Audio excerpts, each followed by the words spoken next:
Hello to all the people watching out there. Today I'm doing a video on how to survive the flu as a family of 8. But because I love y'all and I want you guys to glean something from this video, even if you don't have time to watch the whole thing, I'm going to give you all my tips first thing, okay? That way you don't have to watch through the whole video just to get the tips and see how I implement things, and you can just take these and go. But if you do feel up to watching the whole video, then I would really appreciate that. It helps me get some more watch hours. I'm not monetized yet, but if you feel up to it, then watch the video or let it play. And if your family is going through sickness right now, I pray that everyone heals up really fast. Okay, so I'm going to scoot over because here in editing, I'm going to try to add the words here in this little area. Okay, so tips and tricks for when your family gets sick. Usually one person gets sick first, right? And then they bring it home to everybody else. So my first trick is that as soon as you see one person go down, that's when you go to the store. That's when you go to the store and pick up all of your supplies. So you're going to want to look at this person and see, is it more of a stomach thing or more of a respiratory? And then get whatever is necessary for that. My next tip is plastic wrap. So after you've gotten all of your stuff that you need, whether it's, tissues or lotion or cough drops, things like that, or if it's ibuprofen, anything like that, snacks that you know that everyone will eat, like applesauce, blah, blah, blah, then you want to get yourself plastic wrap type situations. So if you have little ones that don't always make it out of bed and you don't have mattress protectors on, Dollar Tree or Walmart sells plastic tablecloths that you can put under their sheets. If you've got extra time, you can even do the sandwich where it's pardon me, plastic sheet, regular sheet, plastic sheet, regular sheet. That way you can just take off the top layer. I don't find towels to be very helpful with sicknesses, honestly. They're fluffy, but stuff soaks right through them. And while, they take up so much room in the laundry, I don't really use towels. Instead, receiving blankets. They're lighter, and so for those of you that have babies that are pukey, get the receiving blanket so that everything is caught in that. Don't worry about trying to get it into a trash can or anything like that. It usually just startles them too much and then they freak out. Instead, receiving blankets, and just have a stack of those. Okay. Next bit is, before everyone gets sick, do as many chores as you possibly can. Run an extra load or two of dishes if you possibly can before you get it. Run a couple extra loads of laundry before you can't run any laundry. So another tip is that for throw-up buckets, instead of using your popcorn bowl or a big pot or anything like that, pick a big pot and then put a trash bag in it. I have a couple canning pots, so I was able to put those in my kids' rooms so that if they couldn't make it to a toilet, then they had that. It was very helpful. having stuff to deal with your fever is great. And then let's see. So this is my biggest tip. My biggest tip is that don't go completely Western medicine and don't go completely holistic medicine.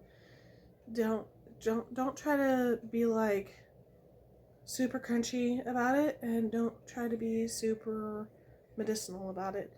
Find yourself in the middle and attack sickness from every angle, and use all of your resources.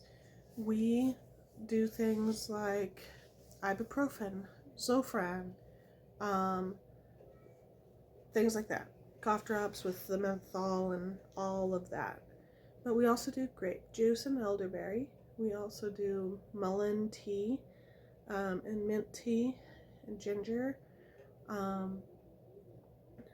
While I do applesauce pouches, if that's what settles on people's tummies, I also make like turmeric soups, like curries, so that the inflammation can be managed that way as well. So basically, don't feel like you have to be holistic if you know that the Western medication is going to help, and don't feel like Western medication is your only resource. You can add in those more like herbal and naturopathic remedies in there. So don't limit yourself. All right, so those are my most important tips. One tip that I didn't lead with this time, because you'll see in the video, just the way that it worked out, it didn't work out as well as normal. But my husband and I decided early on that when our kids are having nighttime problems, whether they're sick or if they're just not sleeping well, we have split the night from like basically like the 2 a.m. time. I take care of the kids until 2 a.m, and then at 2 I can tap out and just be like, I can't anymore and I need you to take over. And then he'll take over and try to let me sleep as much as I can in the morning. So he's a very early to bed guy. He's usually in bed around 7. So from 7 to 2 is about 7 hours. So he gets a fairly decent time of sleep, and then I usually sleep until like 9, which is 7 hours, and then it works out really well. So if you can, definitely go that route. This time for us, it didn't work out because my husband got sick first, and it was a very hard sickness on him. He's still sick, and obviously we are too, but he didn't get the benefit of all of my grape juice and elderberry and stuff like that. So I honestly think that's probably part of why he's still sick. The kids and I all did all of that, and I think that that's why we're starting to get a little bit better faster. So normally we would do that, and toward the end of the sickness, he did split it with me and take the baby from like 4 a.m. so that I could get some sleep. So without any more ado, I'm gonna shuttle you in to the rest of the video. Hopefully it's helpful for y'all and y'all learn something. And if you have any tips and tricks to surviving the flu with a big family who always give it to each other immediately, let me know. All right, transition. So my family seems to be catching the flu. My husband got sick a couple days ago, and I basically just quarantined him, hoping to keep it away from everybody else. But now a couple of my kids are starting to show signs of having caught the actual flu. So I'm going to show you how I manage sickness in a large family, especially because I have a bunch of little kids who like to share germs with each other. And I know that I'm going to get it, but I usually get it last. So I'm going to just kind of take you along as I do that. Right now I am headed to the grocery store to get some of the supplies that I'm a little bit low on that I'm going to need. So here we go. Alright, so I'm out at my car and I got no idea if the wind's going to be obnoxious, so we'll just try this out. Applesauce. People walking by thinking I'm nuts, talking to myself. 2 giant boxes of lotion tissue because I live with a bunch of babies.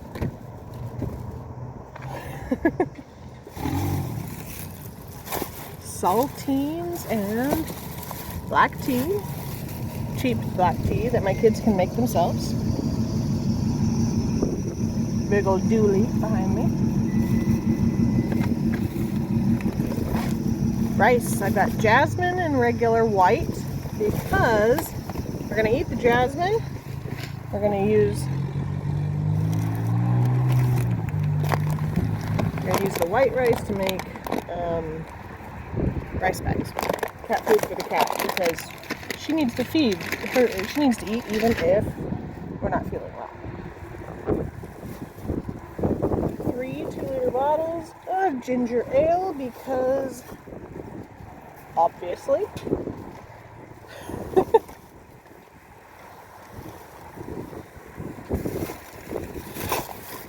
Limes and plastic spoons and forks because I know I'm not going to have a whole lot of time to wash dishes when everyone's sick and needing them. So, I know myself. I have got paper plates at home. A bunch of 50-cent bread because it was on sale, and also my kids like to eat bread when they're not feeling well.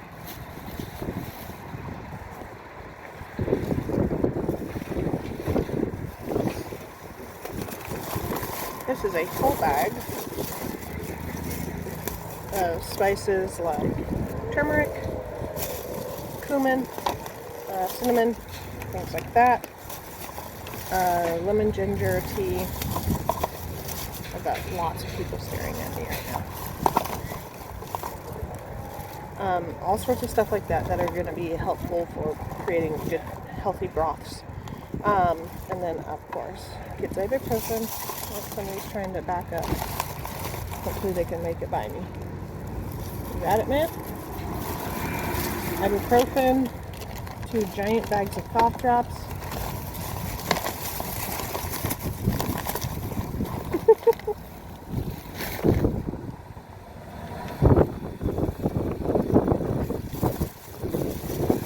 I usually just spray everything down with just water and scrub it, but I went ahead and got some water this time.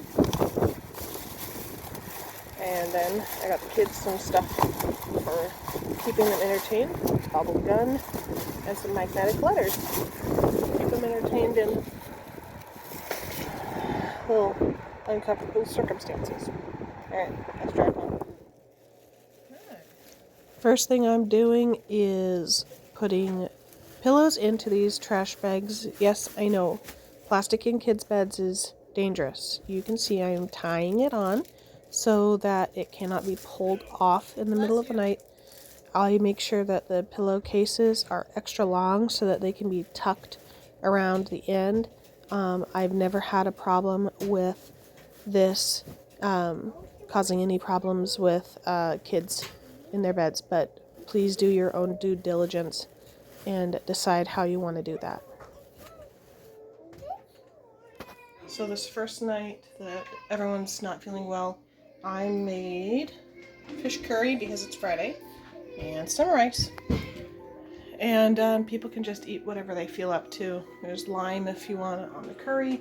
The curry has turmeric for inflammation and ginger for stomach aches, and the spice kind of gives endorphins and stuff like that. The protein from the fish and the vitamins from all the veggies like the peppers and tomatoes can really help boost people up. But if they're really not feeling it, then some plain jasmine rice with a little bit of the broth or something, really good, nutritious, fairly easy on the tummy.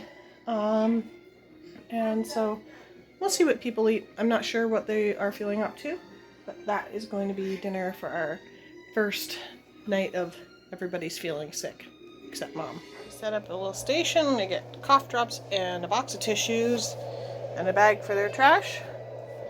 And then they are ready.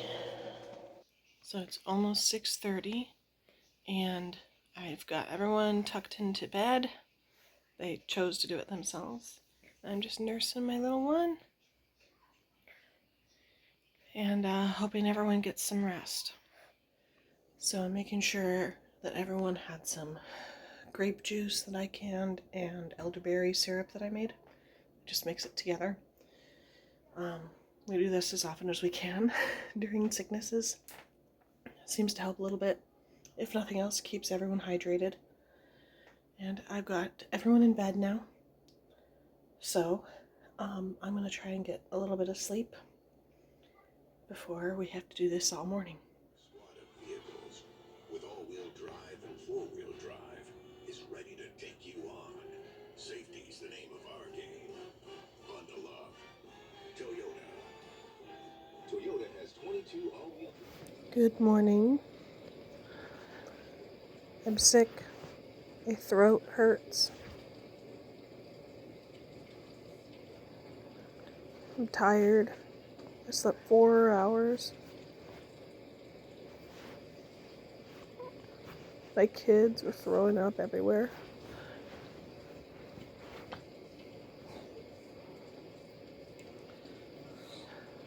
So, I need to eat. I need to feed my kids. They're watching a movie, TV.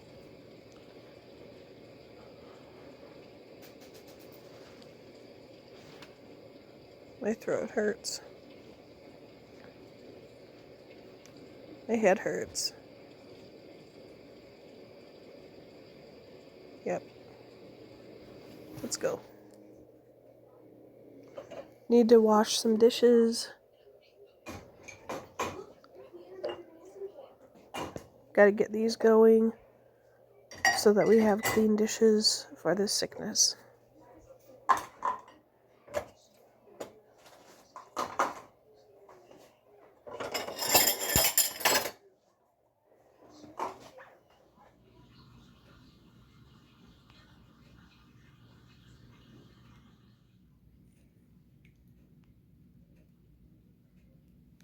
My kiddo that usually takes care of the chickens isn't feeling well. So I took out the trash. I'm gonna go take care of the chickens here. My kids are just watching TV. This is the exact perfect time for them to watch countless hours of TV. I've got some laundry going. Just realized my voice is still awful. I've got some laundry going. Washing some of the soiled things from last night. I'm gonna go upstairs and just rest.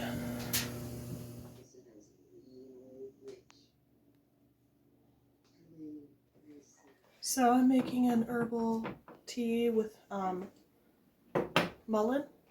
Mullein is it's a wild plant that grows in the area, and it's useful for coughs and sore throat issues. So I'm just going to be putting a few chunks in and making like a concentrate so that you can use it for tea. So you use hot water that's not boiling anymore. Either it's come down from the boil or just before the boil.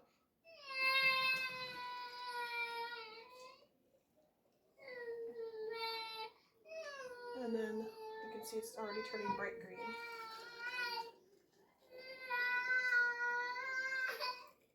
I'll have to boil a little bit more water for that. But then you have to let it steep at least 10 minutes before you drink it. Just a second, Rosie. And then we can either drink it cold, or we can drink it hot, or we can add more hot water to it in a cup. And it'll help with coughs, especially with some honey. Takaba Pasunania.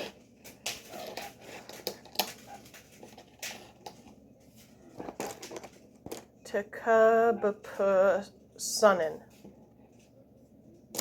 Takabapusun. Takabapus. Takub. T.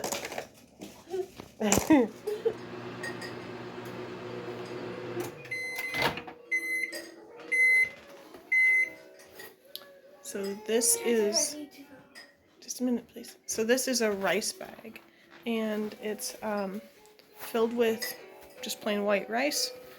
I put a seam down the middle so that it's evenly distributed, and you warm it up in the microwave for a minute, depending on how much rice you have in there. And then it makes a nice heat pack. I'm gonna go give this to my husband. So I need to strip the beds because they got gross last night. I changed them a couple times, but it wasn't enough to keep it up, so I'm finally getting around to cleaning up the beds. So evening of day 2, and we are going to be having some noodles with butter and sauce if people want it. That's what everybody wanted to have, so you want sauce? Yeah. Okay. So that's what everyone wanted to have. We had a lot of bouts of sick today, so I guess we'll see how it goes, but everyone really wanted to have some noodles. So yeah, here we go. So we're on day 3 of having the flu, and I needed to catch up on sleep really badly. So I asked my husband to take care of things for this morning so that I could catch up on some sleep, and he was a wonderful sport. Took the baby so that I could get like 4 hours of sleep, and he even made breakfast. This is like pancake bread, and we'll see if everyone eats it or not, but I'm breaking my rule and I'm not making them eat at the table. They get to eat wherever they're comfortable. So I'll make a few closing remarks here, and thanks for sticking through the whole video. I think the hardest part of having a big family and then getting sick is, for me anyway, is the indignation that I'm tempted to feel when I do a lot of caretaking, like lots and lots and lots of caretaking, and then I don't always feel it reciprocated back to me. When I'm not well, sometimes people are just too busy and they don't realize that I need the help too, and so it's really easy for me to like switch into this indignation mode where I'm like, yep, I'll do it for my kid, but my kid's not gonna do it for me ever. And yeah, I'll do it for my husband, but he's gonna be at work next time that I'm sick, and then he's not gonna do it for me. And that's the thing. We can grow from all of our struggles, and being sick is something that actually helps me to grow spiritually because I can practice charity and patience and consciously tell myself, no, that's not how we think of others. It's not how we think of our family. Everyone's got their thing, okay? Maybe that's not a problem for you. And if it's not, then awesome. I'm sure you've got some other weird thing that causes people